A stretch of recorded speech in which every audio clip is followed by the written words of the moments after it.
Well, let's bring in the UKIP leader, Nigel Farage, who's spoken out against any UK military action in Syria. Thanks for joining us. Why are you opposed? I'm opposed because we seem to be getting involved in an endless series of foreign wars that we enter into without ever really thinking through the consequences. We've now been in Afghanistan for longer than the First and Second World Wars added together. We, of course, had the escapade in Iraq.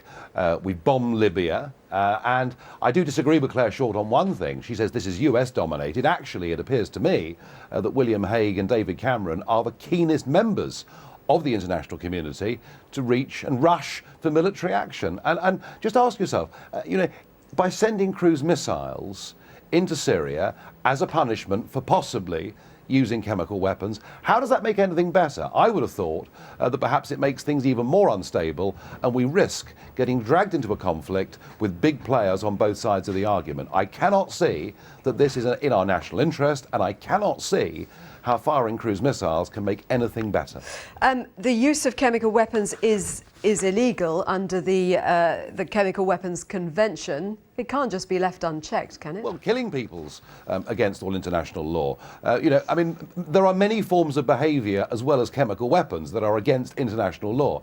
I totally accept that something pretty heinous has taken place in Syria, but I'm not going to listen to the government telling me that it's absolutely certain that it's the Assad regime that did this. I heard all this 10 years ago from Tony Blair's government about weapons of mass destruction, and I think it would be inappropriate for us to go into war until we're absolutely certain that it's Assad that used the weapons. And even if we are certain, I still don't think that launching military strikes on Syria will make anything better, and I fear that we'll get ourselves involved in yet another endless conflict. And for all this to be happening, and for this new expenditure to be endorsed at a time when we're slashing our own armed forces and treating our own servicemen and servicewomen so badly, is something that makes me really very angry. You talk about concern about getting drawn into another potentially long conflict. The talk of any military action is that it would be short and sharp to send a message to Assad's regime. If there were a way of doing it in a relatively surgical way, would you support that? No. I mean, what does sending a message mean? I mean, who's to say that if we fire in, and we and the Americans fire in, 300 or 400 cruise missiles, who's to say that won't bring down the regime? What then?